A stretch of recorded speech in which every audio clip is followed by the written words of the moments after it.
I glassed the back of the transom back in because it was 50 mil too low. I made a template from a picture because I've got an idea for my stern drive.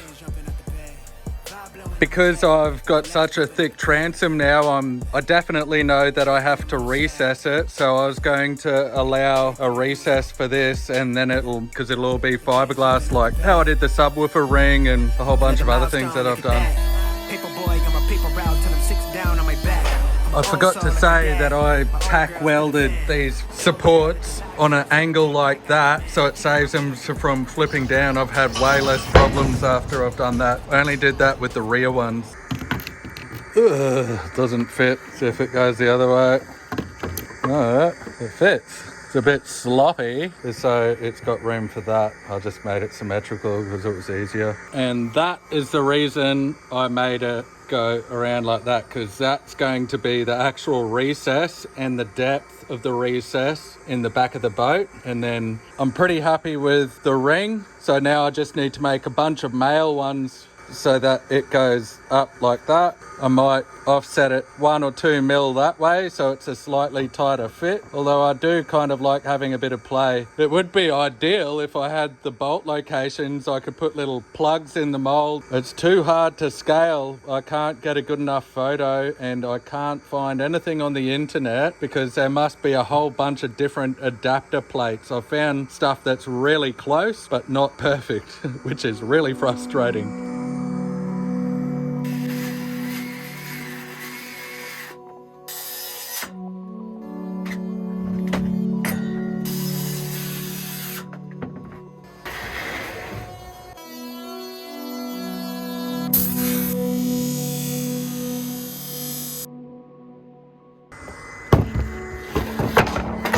And I hope they didn't break. I did my usual thing. I malamimed everything. I promise everything will make sense after I've done it. It should make it look really schmick when you're putting it in, and that's about it. You will see this recessed bit, which is to allow for that. Does anyone else have problems with epoxy resin sagging? I do. So that's why I've got all the sticky tape all over the place. It's so annoying. No matter how much aerosol, no matter how much microballoons, no matter how much Q-cell, it always buggers up if you don't put tape there. That's why I put tape there, trying to make it look like new. I'm absolutely starving. It is nearly 12 o'clock. Big day. It's all nice and hard now. Tomorrow, first up, I'll be grinding it. And then the lovely job of trying to find the center of the transom. And then the pressure of trying to find the right height. And then I have to oversize it to fit this heap of poop in there.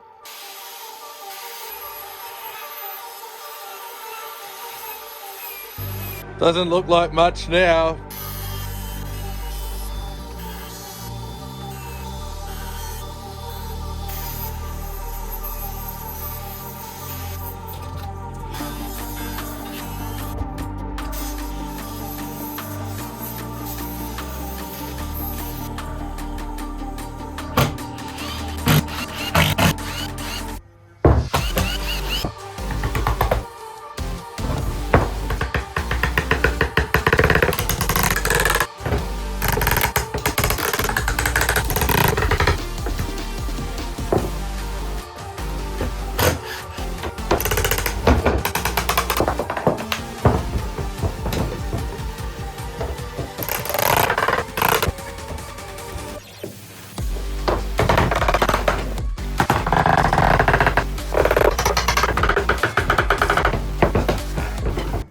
It came out in one piece. I just got to rip all the melamine off. I definitely wasn't expecting that.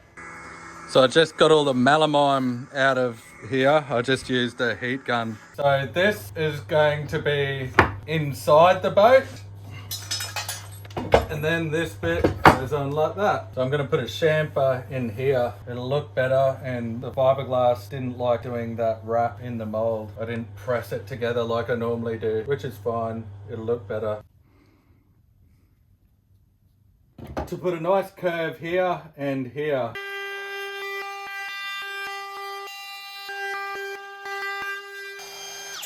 That looks so much nicer now. I just couldn't get this bit here.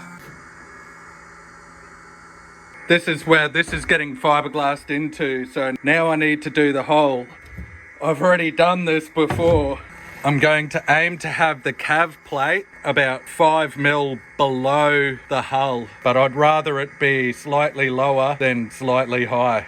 I'm gonna have to move that teddy. I might be able to work it out like this. It's 340 from here to the center of this. So if I go to this part, it's 350 mil from the center of where the shaft is to the bottom of this thingy. That doesn't make sense. Did I just say 340? Yep, it's 340. Yeah. Okay, my brain's just grinding gears now. Oh, that looks like it's about right. That's offset 55 mil now. I might need to shave a little bit off the bottom. I don't trust old Michael. I'm going to redo the center line according to the manual that I'll put on the screen. Just pause if you want to see it properly.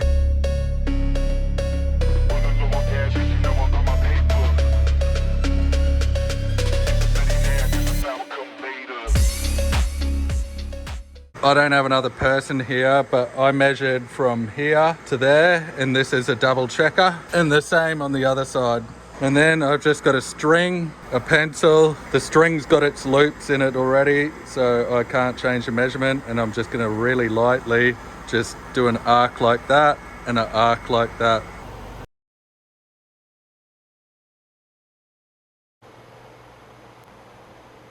The center of this box. That'll do for me. I'll just double check it a bit more. I just remeasured it again. This is definitely 350 from here to the shaft, and then I remeasured with a better straight head. It kind of lifts up, so it's hard to get. So I definitely want it to be in the water more than out of the water. And it's about 380. What I'm gonna do is check everything first. It's easy to bog some holes up. Okay, let's see how far out these holes are from my holes inside. It looks pretty good. That's where my old hole was, and that's where I am now. 35 mil higher. Should I try to go up a touch more? It looks like the center is dead on as well, so I must have lined up the center pretty good. Good boy, old Michael. I mean, I'm not surprised. It's taken me a long time to do this because I've been procrastinating about the transom, but I can't wait to get this hole back in there. It'll make it easier to clean as well. And then the way that I've made it with the outer shell, I'll be able to test it before I make it permanent. This is the router bit that I'm going to use around this template. Then I'll remove the template once it gets to the right depth, plow it in as far as I can, and then God knows what I'm going to do after.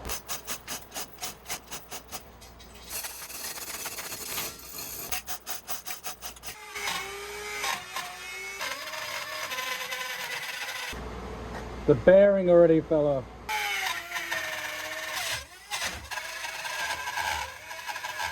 Okay, now we're getting the big boys out. I don't know why I didn't use this one first. I had a lot of problems with that other Makita. Man, I hope it doesn't get away on me.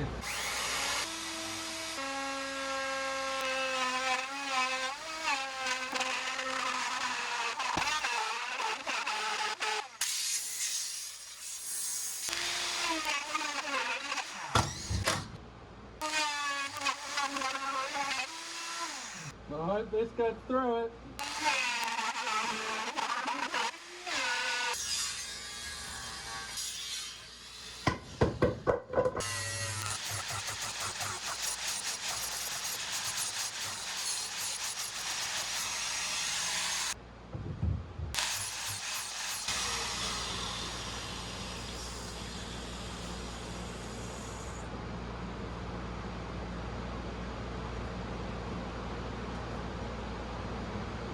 Look, there's a hole. Wow, that's so cool. Oh my God. When I do the mounting thing, Hello.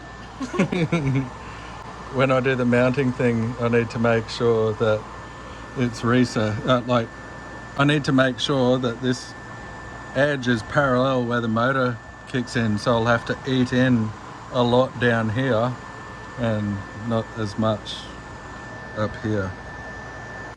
No, don't No, walk. I'm only joking. Just walk normal. Just. Oh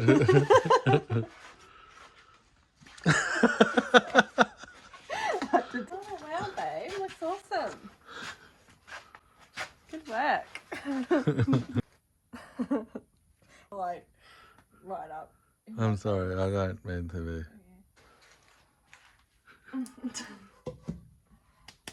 Well done.